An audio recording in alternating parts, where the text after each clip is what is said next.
Bueno, avanzamos en nuestro discipulado. Quiero felicitarlos porque están avanzando muy bien. Hemos terminado ya el nivel primario y estamos entrando al nivel básico. Aquí ya comenzamos a conocer la Biblia. Mi intención para contigo es que aprendas tú a conocer el arma que Dios nos entregó, que es la espada de doble filo. Porque la espada de doble filo quiere decir, cuando usted lee la Biblia, es para usted predicar, pero también para aprender usted y aplicarlo en su vida. La Biblia, vamos a comenzar hoy las primeras lecciones de la Biblia y aprender que son dos testamentos. Usted ha abierto muchas veces su Biblia y encuentra dos testamentos, el Antiguo y el Nuevo Testamento. Y ambas porciones de la Biblia coinciden en algo: testamento, es decir, como hablar de herencia. Y cuando ocurre un testamento se requieren de tres instancias: un testador, unos herederos y una herencia. En el Antiguo Testamento el testador era Dios Padre, que luego delegó en Moisés que sacara a su pueblo de la esclavitud para llevarlo a alcanzar la herencia, y la herencia era la tierra prometida o la tierra de Canaán. Y sus herederos eran la nación de Israel. En el Nuevo Testamento, entonces ya vemos algo distinto, pero también estamos hablando de una herencia. El testador se llama Cristo Jesús. La herencia es la salvación y los herederos son los hijos de Dios. Como se desarrolla el panorama de Jesucristo aquí en la tierra con la nación judía, los judíos estaban convencidos de que la herencia era solamente para ellos, pero en virtud de la desobediencia, la rebeldía, de la idolatría que había en los judíos, entonces Dios abre la oportunidad de salvación a nosotros que somos remanente de Dios, y por la cual nos entrega una llave que está en el Evangelio de Juan, capítulo 1, versículo 12, que dice: mas a todos los que le recibieron y creyeron en su nombre, le es dada la potestad de ser hijos de Dios. Ahora, siendo hijos, ahora tenemos derecho a la herencia. La herencia es la salvación. Muerto Cristo Jesús en la tierra, los herederos recibimos la herencia de la salvación. En el Antiguo Testamento, Moisés tuvo que morir para que pasaran a poseer la tierra prometida. Eso quiero que le quede claro: Antiguo Testamento y Nuevo Testamento. Ahora bien, los libros y las divisiones. Los libros del Antiguo Testamento se encuentran acumulados en 4 divisiones, porque en total los libros de la Biblia son 66 libros. En el Antiguo Testamento se hacen las siguientes divisiones: los libros de la ley, los libros de la historia, los libros de la poesía y los libros de la profecía.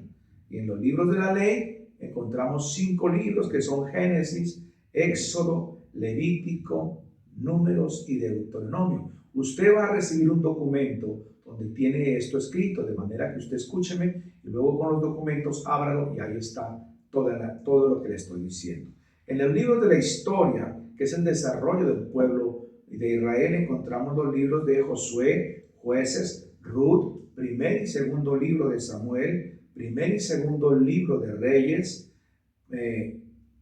y primera y segunda libro de Crónicas, el libro de Esdras, el libro de Nehemías y el libro de Esther. Esos son los libros de la historia de la nación de Israel. Y los libros de la poesía, que son Job, Salmos, Proverbios, Eclesiastés y Cantares.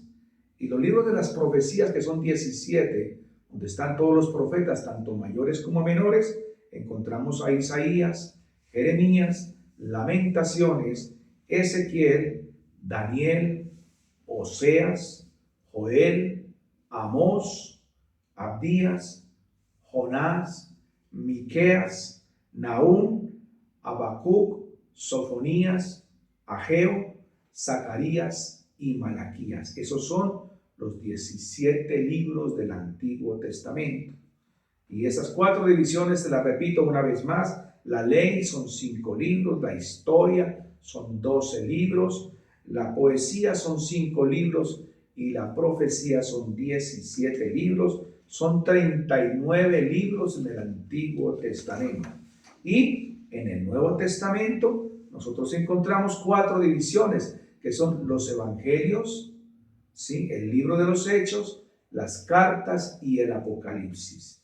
Y entonces el libro de los Hechos, que más adelante veremos en qué consiste. Los evangelios, usted sabe, son Mateo, Marcos, Lucas y Juan.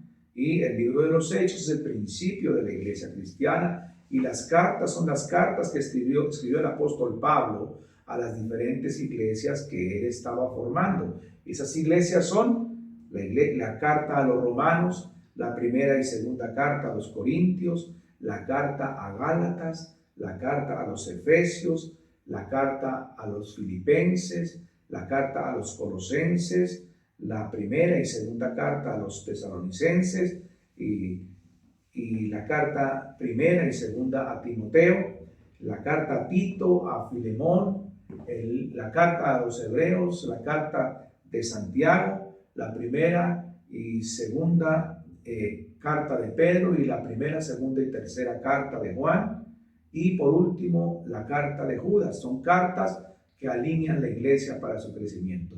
Y la división termina con el libro del Apocalipsis, que es el libro por excelencia en el cual Dios dejó plasmado lo venidero de la historia de la iglesia. Encontramos también los 15 tiempos, que son la metodología que vamos a usar para estudiar la Biblia. Son los 15 tiempos en que hemos dividido la Biblia, que es el tiempo de los principios, que son 10 tiempos en el Antiguo Testamento.